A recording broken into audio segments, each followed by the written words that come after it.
Sounders and Timbers. Can you say anything else? Big week. How exciting is this? Especially when we get to the home stretch here. Yeah, excited, and I think it's also a first for me to have that on decision day. So yeah, and a lot to play for. And when you play against rival, I think there's also a trophy on the line as well. So we're excited. We're excited to host them, and hopefully, kind of use it as a good exercise again for what's to come as well. Portland's been getting in a lot of kind of scoring close games of late. Do you see, as you're studying them, and I know that's kind of just started, a different kind of Portland team than maybe that was in the middle part of the year when you faced them a couple times?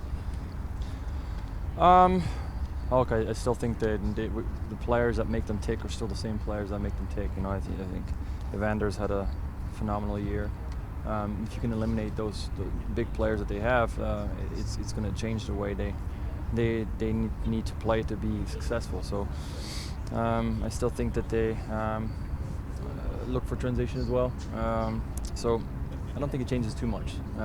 Also, a sign of a good team sometimes is to find ways to win.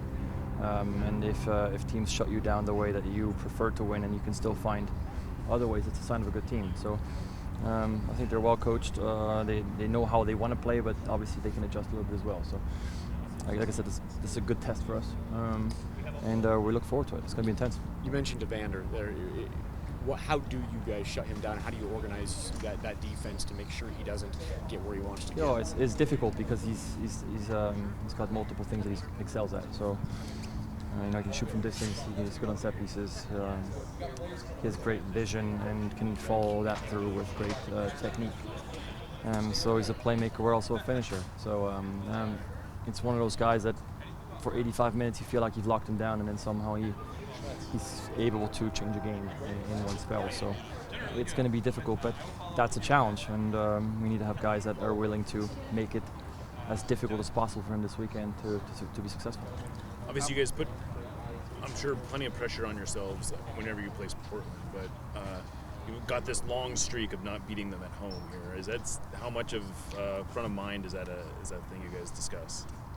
I'd rather focus on the good streaks. And hey, no, I've told you this numerous times, so thanks for reminding me. This is one we kind of want to forget, but obviously the way you forget them is by correcting them. So you do have a point in a way, but no, I think we'd rather focus on how we've been playing as of late.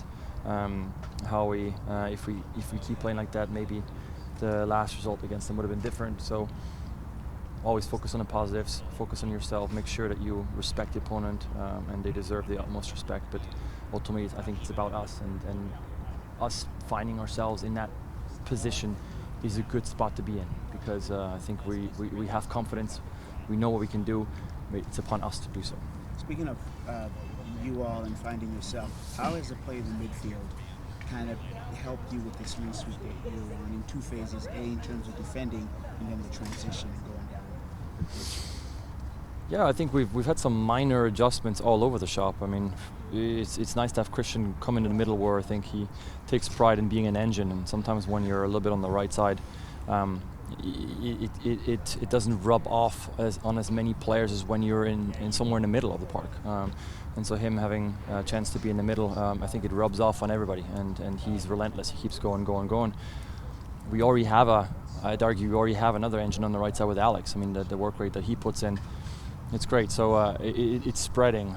It's like a virus that's spreading, a good kind of virus. So that's been good. I think we've also been a bit more decisive in terms of when do we maintain possession, why do we maintain possession, and also when do we go direct and why do we go direct. It's one thing to sit here and be like, okay, your game plan is to go direct, but if it's not on and you keep just dumping the ball in direct, and they got 5 guys in the back where there's no space to go run into, then you're kind of trying to hammer in the wrong shape into that whole thing. So I think we've been getting better at recognizing the situations, maybe even setting up the situations to then be able to take advantage of someone like Jordan and Paul and Georgie with pace in behind when we see that, okay, now we've sucked them in, now there's space, now we go, and we're a bit more decisive with those decisions. How do you feel like you're closing down the season? I mean, you got a couple of shout-outs to close the season, that Colorado game. How do you feel like you've done, and how do you feel going into this game and into the playoffs? Yeah, every year is a journey, and I say this about a team. It's always what experiences do you make as a team throughout this year, and how do you grow as a team from the experiences you've made this year? I think as individuals it's similar. You try to take some good things from previous seasons and experience you've gained. Yes, of course, but you make mistakes. You have to grow through them. You have to adjust, feel what's working for the team, what's not. Where can you help? Where maybe you need to be a bit more careful with. And so I think I've matured well in terms of as the year has gone, and in terms of recognizing that. Having said that, it always helps when you, without trying to harp too much from the back and seem like the crazy guy that's just yelling about defend.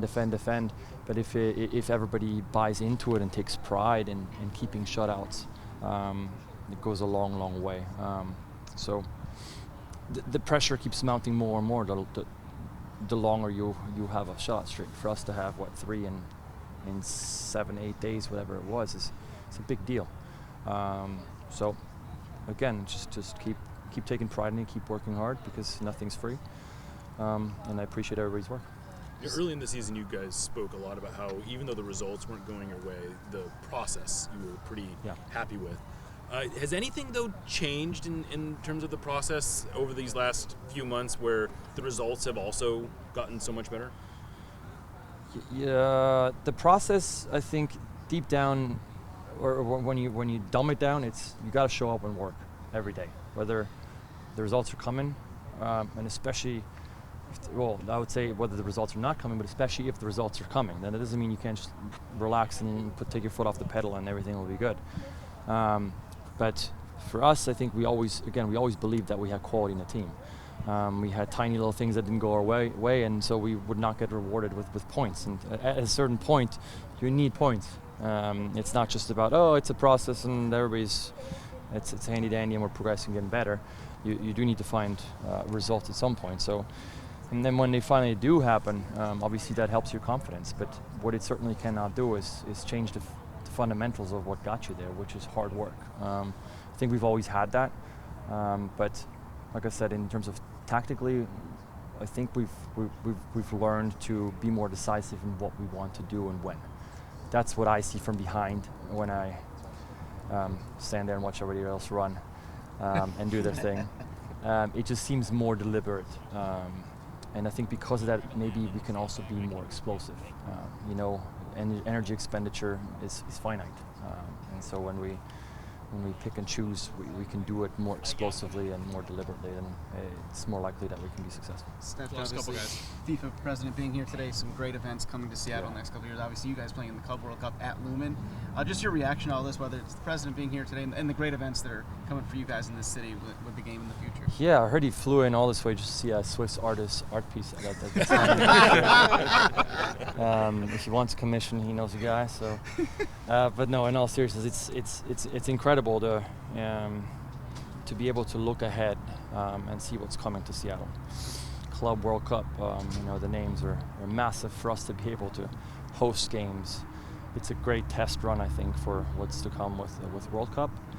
But it just, for me, the first thing I think of is Champions League final, 2019 MLS Cup. Richter scale going off. Tears in your eyes, the whole stadium, the smoke coming out of that cauldron almost, it just gives you goosebumps thinking about that. And I feel like that, I hope that that's what's going to be happening when we get to play meaningful games against some of the best teams from the world. So should be a great event. I think really excited for Seattle as well to showcase what Seattle's all about. I think sometimes it's gotten a bad rep about bad weather and mean people. I think we got amazing weather. This year was phenomenal, and we got decent people too. So good cuisine, amazing nature. Take a trip out to Bainbridge Island. That'll be good for your soul, trust me. So I'm excited for us to be able to showcase what Seattle's all about. Not just about soccer, the soccer culture, but just everything.